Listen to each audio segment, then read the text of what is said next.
course, if that's what we're being asked to do, my eyes are immediately drawn to the exponent. And I got that -2 up there.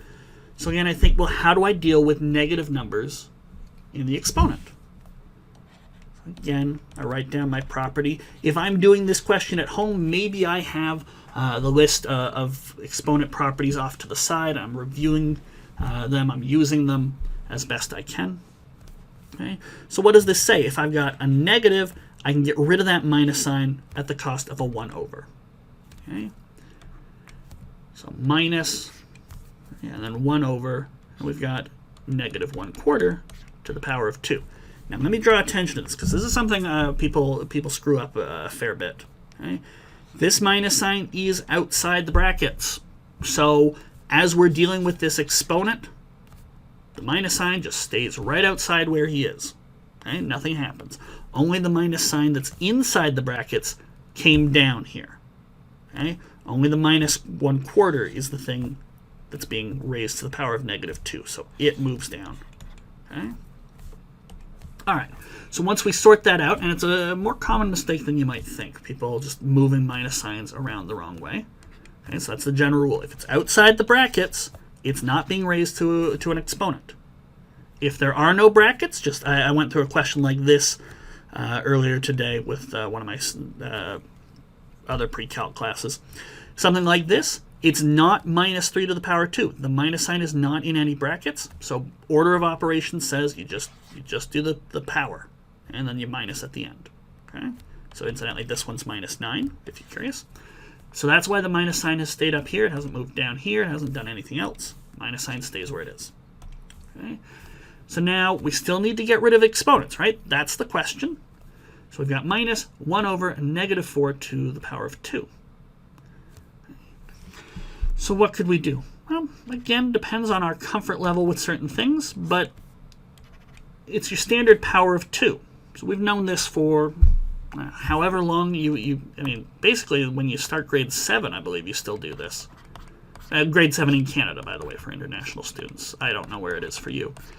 But power of 2 is just multiply something by itself twice. So -1/4 times -1/4. So what could we do there? Well, if I've got two negative numbers and I multiply them together, is the answer going to be negative or is it going to be positive? Right, think about that for a moment.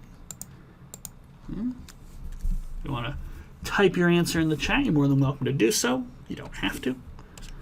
Okay, but -1/4 times -1/4, I just want to know, should I be expecting a minus sign out here or will it be positive? Okay, so I'm getting people answering positive, and that's absolutely right. Two negatives combined to make a positive. Okay? Yeah, so then I don't need any minus signs. So now let's just worry about, well, what's 1/4 times 1/4? Okay, so multiplying fractions. This isn't even a 1.5 question. This is a 1.1 question. How do we simplify the bottom here? When you multiply fractions, you multiply the numerators, and you multiply the denominators. Okay, it's different than adding fractions. It's different than subtracting fractions. When we multiply the tops, and we multiply the bottoms. Okay? Some of you might be able to do that in your head. 1 times 1 is 1. 4 times 4 is 16. But if you need to break it down, you need to write it out, you do what's best for you. Okay?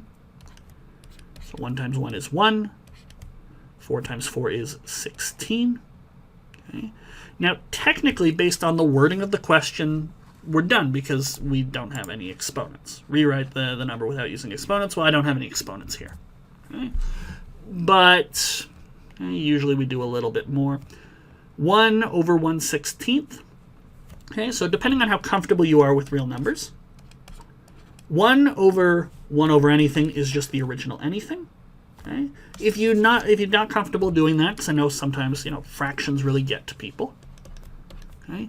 You could rewrite this as 1 divided by 1/16. And you say, well, how does that help? Well, you know how to divide fractions, right? In the same way we know how to multiply fractions. Except 1 isn't a fraction. Well, now it is. Okay, rewrite 1 as 1 over 1. You don't have too much of a problem, I would hope. So what do? You flip the second fraction and multiply that way. Okay? And notice that this minus sign out here has just been coming along for the ride the whole time. It's been outside all our calculations.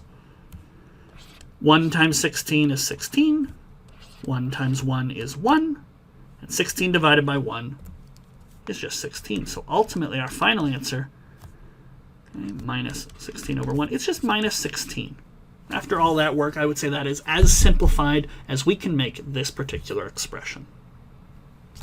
Okay. Let's bring up the chat here. Where are you, chat? There you guys are. Okay. Yeah, so 1/16 is the answer that we had in the denominator there. Okay, so there's our working very, very sort of slowly, methodically, as we get comfortable with our manipulating our exponent rules. And again, maybe we go back and we take stock for a moment of what we actually just did there. Okay, I needed to get rid of the exponent. So the first thing I did, I noticed it was negative, so I applied this rule, and then I just applied the basic definition of what an exponent is. Something raised to the power 2, you take 2 copies of it, you multiply them all together. And then it was just a game of fractions all the way through. Okay, so you can see how an exponent question relies on real number properties and manipulation at the end there.